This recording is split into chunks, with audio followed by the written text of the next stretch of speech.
आइए सुनते हैं मुंशी प्रेमचंद जी की कहानी गुप्त धन। बाबू हरिदास का ईंटों का पजावा शहर से मिला हुआ था। आसपास के देहातों से सैकड़ों स्त्री पुरुष लड़के नित्य आते और पजावे से ईंटें सिर पर उठाकर ऊपर कतारों से सजाते। एक आदमी पजावे के पास एक टोकरी में कौड़ियाँ लिए बैठा रहता था। मजदूरों को ईंटों की संख्या के हिसाब से कौड़ियाँ बांटता। ईंटें जितनी ही ज़्यादा होती उतनी ही ज़्यादा कौड़ियाँ मिलती। इस लोभ में बहुत से मजदूर बूते के बाहर काम करते।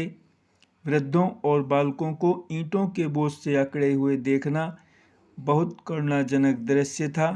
कभी कभी बाबू हरिदास स्वयं आकर कौड़ी वाले के पास बैठ जाते और ईंटें लादने को प्रोत्साहित करते। यह दृश्य तब और भी दारुण हो जाता था जब ईंटों की कोई असाधारण आवश्यकता आ पड़ती। उसमें मजदूरी दूनी कर दी जाती और मजदूर लोग अपनी सामर्थ्य से दूनी ईंटें लेकर चलते। एक एक पग उठना कठिन हो जाता। उन्हें सिर से पैर तक पसीने में डूबे पजावे की राख चढ़ाए ईंटों का एक पहाड़ सिर पर रखे बोझ से दबे देखकर ऐसा जान पड़ता था मानो लोभ का भूत उन्हें जमीन पर पटक कर उनके सिर पर सवार हो गया है।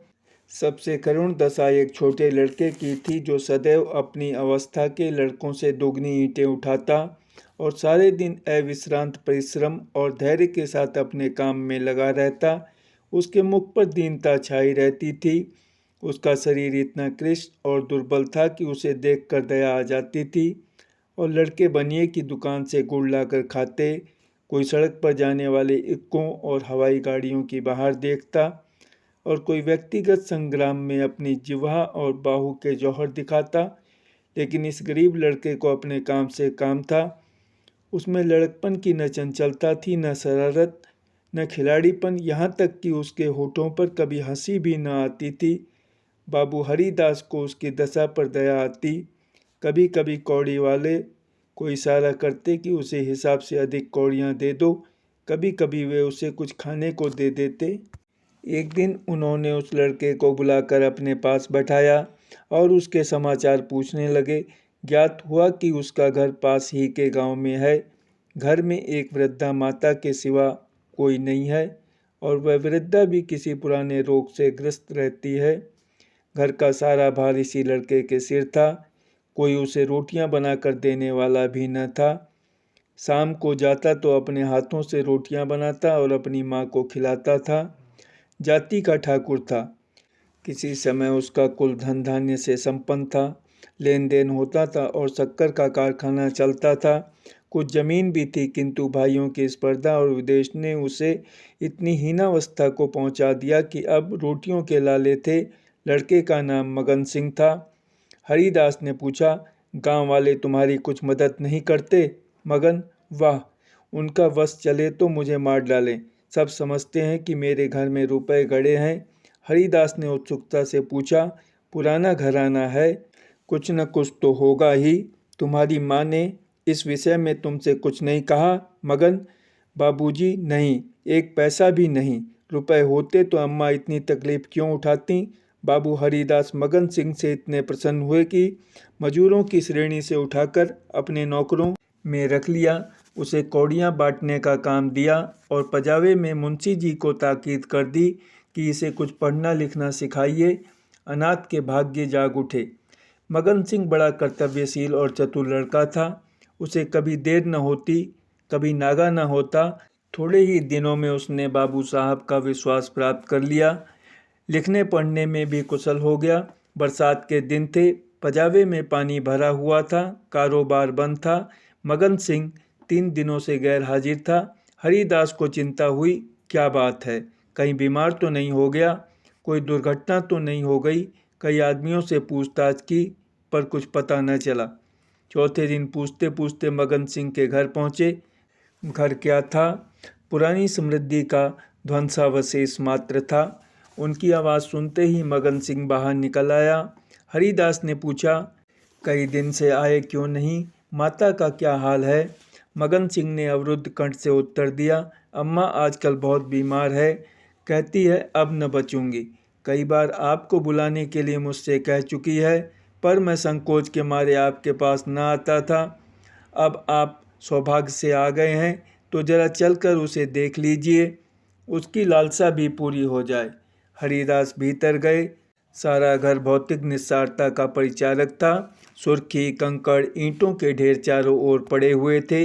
विनाश का प्रत्यक्ष स्वरूप था। केवल 2 कोठरियां गुजर करने लायक थीं।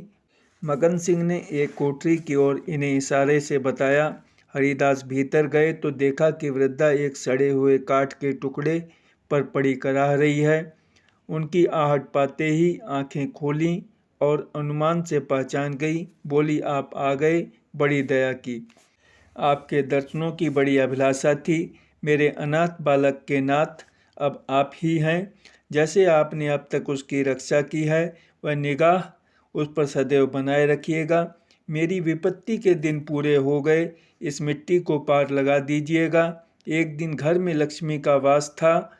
अदिन आए तो उन्होंने भी आंखें फेर लीं। पुरखों ने इसी दिन के लिए कुछ थाती धरती माता को सौंप दी थी। उसका बीजक बड़े यत्न से रखा था, पर बहुत दिनों से उसका कहीं पता न लगता था। मगन के पिता ने बहुत खोजा पर न पा सके, नहीं तो हमारी दशा इतनी हीन न होती। आज 3 दिन हुए मुझे वह बीजक आप ही आप रद्दी कागजों में मिल गया। तब से उसे छिपा कर रखे हुए हूँ। मगन बाहर है। मेरे सिराने जो बंदूक रखी है उसी में वह बीजक है। उसमें सब बातें लिखी हैं। उसी से ठिकाने का भी पता चलेगा। अवसर मिले तो उसे खुदवा डालिएगा, मगन को दे दीजिएगा। यही कहने के लिए आपको बार बार बुलवाती थी। आपके सिवा मुझे किसी पर विश्वास न था। संसार से धर्म उठ गया, किसकी नीयत पर भरोसा किया जाए। हरिदास ने बीजक का समाचार किसी से न कहा। नीयत बिगड़ गई, दूध में मक्खी पड़ गई। बीजक से ज्ञात हुआ कि धन उस घर से 500 डग पश्चिम की ओर एक मंदिर के चबूतरे के नीचे है। हरिदास धन को भोगना चाहते थे, पर इस तरह की किसी को कानो कान खबर न हो। काम कष्ट साध्य था। नाम पर धब्बा लगने की प्रबल आशंका थी, जो संसार में सबसे बड़ी यंत्रणा है। कितनी घोर नीचता थी जिस अनाथ की रक्षा की, जिसे बच्चे की भांति पाला, उसके साथ विश्वासघात। कई दिनों तक आत्मवेदना की पीड़ा सहते रहे। अंत में कुतर्कों ने विवेक को परास्त कर दिया। मैंने कभी धर्म का परित्याग नहीं किया और न कभी करूँगा। क्या कोई ऐसा प्राणी भी है जो जीवन में एक बार भी विचलित न हुआ हो? यदि है तो वह मनुष्य नहीं, देवता है। मैं मनुष्य हूँ। मुझे देवताओं की पंक्ति में बैठने का दावा नहीं है। मन को समझाना बच्चे को फुसलाना है। हरिदास सांझ को सैर करने के लिए घर से निकल जाते। जब चारों ओर सन्नाटा छा जाता तो मंदिर के चबूतरे पर आ बैठते और एक कुदाली से उसे खोदते। दिन में 2-1 बार इधर उधर ताक झांक करते कि कोई चबूतरे के पास खड़ा तो नहीं है। रात की निस्तब्धता में उन्हें अकेले बैठे ईंटों को हटाते हुए उतना ही भय होता था जितना किसी भ्रष्ट वैष्णव को आमिष भोजन से होता है। चबूतरा लंबा चौड़ा था। उसे खोदते 1 महीना लग गया और अभी आधी मंजिल भी तय न हुई। इन दिनों उनकी दशा उस मनुष्य की सी थी जो कोई मंत्र जगा रहा हो। चित्त पर चंचलता छाई रहती। आँखों की ज्योति तीव्र हो गई थी। बहुत गुमसुम रहते, मानो ध्यान में हो। किसी से बातचीत न करते। अगर कोई छेड़ कर बात करता तो झुंझुला पड़ते। पजावे की ओर बहुत कम जाते। विचारशील पुरुष थे। आत्मा बार बार इस कुटिल व्यापार से भागती। निश्चय करते कि अब चबूतरे की ओर न जाऊंगा, पर संध्या होते ही उन पर एक नशा सा छा जाता। बुद्धि विवेक का अपहरण हो जाता। जैसे कुत्ता मार खाकर थोड़ी देर के बाद टुकड़े के लालच में जा बैठता है, वही दशा उनकी थी। यहाँ तक कि दूसरा मास भी व्यतीत हुआ। अमावस की रात थी। हरिदास मलिन हृदय में बैठी हुई कालिमा की भांति चबूतरे पर बैठे हुए थे। आज चबूतरा खुद जाएगा। जरा देर तक और मेहनत करनी पड़ेगी, कोई चिंता नहीं। घर में लोग चिंतित हो रहे होंगे, पर अभी निश्चित हुआ जाता है कि चबूतरे के नीचे क्या है। पत्थर का तहखाना निकल आया तो समझ जाऊंगा कि धन्य अवश्य होगा। तहखाना न मिले तो मालूम हो जाएगा कि सब धोखा ही धोखा है। कहीं सचमुच तहखाना न मिले तो बड़ी दिल लगी हो, मुफ्त में उल्लू बनूं, पर नहीं, कुदाली खटखट बोल रही है। हाँ, पत्थर की चट्टान है। उन्होंने टटोल कर देखा, भ्रम दूर हो गया। चट्टान थी, तहखाना मिल गया। लेकिन हरिदास खुशी से उछले कूदे नहीं। आज वे लौटे तो सिर में दर्द था। समझे थकान है, लेकिन ये थकान नींद से न गई। रात को ही उन्हें जोर से बुखार हो गया। 3 दिन तक ज्वर में पड़े रहे। किसी दवा से फायदा न हुआ। इस रुग्णावस्था में हरिदास को बार बार भ्रम होता था, कहीं ये मेरी तृष्णा का दंड तो नहीं है। जी में आता था मगन सिंह को बीजक दे दूं और क्षमा की याचना करूं, पर भंडाफोड़ होने का भय मुंह बंद कर देता था। न जाने ईसा के अनुयायी अपने पादरियों के सम्मुख कैसे अपने जीवन भर के पापों की कथा सुनाया करते थे। हरिदास की मृत्यु के पीछे यह बीजक उनके सुपुत्र प्रभुदास के हाथ लगा। बीजक मगन सिंह के पुरखों का लिखा हुआ है, इसमें लेस मात्र भी संदेह न था। लेकिन उन्होंने सोचा, पिताजी ने कुछ सोचकर ही इस मार्ग पर पग रखा होगा। वे कितने नीतिपरायण, कितने सत्यवादी पुरुष थे। उनकी नीयत पर कभी किसी को संदेह नहीं हुआ। जब उन्होंने इस आचार को घृणित नहीं समझा तो मेरी क्या गिनती है। कहीं यह धन हाथ आ जाए तो कितने सुख से जीवन व्यतीत हो। शहर के रईसों को दिखा दूं कि धन का सदुपयोग क्यों कर होना चाहिए। बड़े बड़ों का सिर नीचा कर दूं, कोई आंखें न मिला सके। इरादा पक्का हो गया। शाम होते ही वे घर से बाहर निकले। वही समय था, वही चौकन्नी आंखें थी और वही तेज कुदाली थी। ऐसा ज्ञात होता था मानो हरिदास की आत्मा इस नए भेष में अपना काम कर रही है। चबूतरे का धरातल पहले ही खुद चुका था। अब संगीन तहखाना था, जोड़ों को हटाना कठिन था। पुराने जमाने का पक्का मसाला था। कुल्हाड़ी उचट उचट कर लौट आती थी। कई दिनों में ऊपर की दरारें खुली, लेकिन चट्टानें जरा भी न हिलीं। तब वह लोहे के छड़ से काम लेने लगे, लेकिन कई दिनों तक जोर लगाने पर भी चट्टानें न खिसकीं। सब कुछ अपने ही हाथों करना था, किसी से सहायता न मिल सकती थी। यहाँ तक कि फिर वही अमावस्या की रात आई। प्रभुदास को जोर लगाते 12 बज गए और चट्टानें भाग्य रेखाओं की भांति अटल थीं। पर आज इस समस्या को हल करना आवश्यक था। कहीं तहखाने पर किसी की निगाह पड़ जाए तो मेरे मन की लालसा मन में ही रह जाए। वह चट्टान पर बैठकर सोचने लगे, क्या करूं? बुद्धि कुछ काम नहीं करती। सहसा उन्हें एक युक्ति सूझी, क्यों न बारूद से काम लूं। इतने अधीर हो रहे थे कि कल पर इस काम को न छोड़ सके। सीधे बाजार की तरफ चले। 2 मील तक का रास्ता हवा की तरह तय किया, पर वहां पहुंचे तो दुकानें बंद हो चुकी थीं। आतिशबाज हीले करने लगा, बारूद इस समय नहीं मिल सकती, सरकारी हुक्म नहीं है। तुम कौन हो? इस वक्त बारूद लेकर क्या करोगे? न भैया, कोई वारदात हो जाए तो मुफ्त में बंधा बंधा फिरूं, तुम्हें कौन पूछेगा।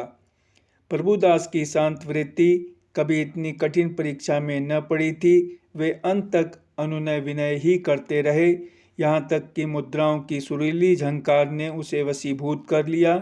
प्रभुदास यहाँ से चले तो धरती पर पांव न पड़ते थे। रात के 2 बजे थे। प्रभुदास मंदिर के पास पहुँचे, चट्टानों की दराजों में बारूद रख पलीता लगा दिया और दूर भागे। एक क्षण में बड़े जोर का धमाका हुआ, चट्टान उड़ गई। अंधेरा गार सामने था, मानो कोई पिशाच उन्हें निगल जाने के लिए मुंह खोले हुए है। प्रभात का समय था। प्रभुदास अपने कमरे में लेटे हुए थे। सामने लोहे के संदूक में 10,000 पुरानी मुहरें रखी हुई थीं। उनकी माता सिरहाने बैठी पंखा झल रही थीं। प्रभुदास ज्वर की ज्वाला से जल रहे थे। करवटें बदलते थे, कराहते थे, हाथ पांव पटकते थे, पर आंखें लोहे के संदूक की ओर लगी हुई थीं। इसी में उनके जीवन की आशाएं बंद थी। मगन सिंह अब पजावे का मुंशी था, इसी घर में रहता था। आकर बोला, पजावे चलिएगा, गाड़ी तैयार कराऊं। प्रभुदास ने उसके मुख की ओर क्षमा याचना की दृष्टि से देखा और बोले, नहीं, मैं आज न चलूँगा, तबीयत अच्छी नहीं है, तुम भी मत जाओ। मगन सिंह उनकी दशा देखकर डॉक्टर को बुलाने चला। 10 बजते बजते प्रभुदास का मुख पीला पड़ गया, आंखें लाल हो गईं। माता ने उनकी ओर देखा तो शोक विहल हो गईं। बाबू हरिदास की अंतिम दशा उसकी आंखों में फिर गई। जान पड़ता था यह उसी शोक घटना की पुनरावृत्ति है। वह देवताओं की मनौतियां मना रही थीं, किंतु प्रभुदास की आंखें उसी लोहे के संदूक की ओर लगी हुई थी जिस पर उन्होंने अपनी आत्मा अर्पण कर दी थी। उनकी स्त्री आकर उनके पैताने बैठ गई और बिलक बिलक कर रोने लगी। प्रभुदास की आंखों से भी आंसू बह रहे थे, पर वे आंखें उसी लोहे के संदूक की ओर निराशापूर्ण भाव से देख रही थी। डॉक्टर ने आकर देखा, दवा दी और चला गया, पर दवा का असर उल्टा हुआ। प्रभुदास के हाथ पांव सर्द हो गए, मुख निस्तेज हो गया, हृदय की गति मंद पड़ गई, पर आंखें संदूक की ओर से न हटीं। मोहल्ले के लोग जमा हो गए। पिता और पुत्र के स्वभाव और चरित्र पर टिप्पणियां होने लगीं। दोनों शील और विनय के पुतले थे, किसी को भूलकर भी कड़ी बात न कही। प्रभुदास का संपूर्ण शरीर ठंडा हो गया था, प्राण था तो केवल आंखों में। वे अब भी उसी लोहे के संदूक की ओर सतृष्ण भाव से देख रही थी। घर में कोहराम मचा हुआ था।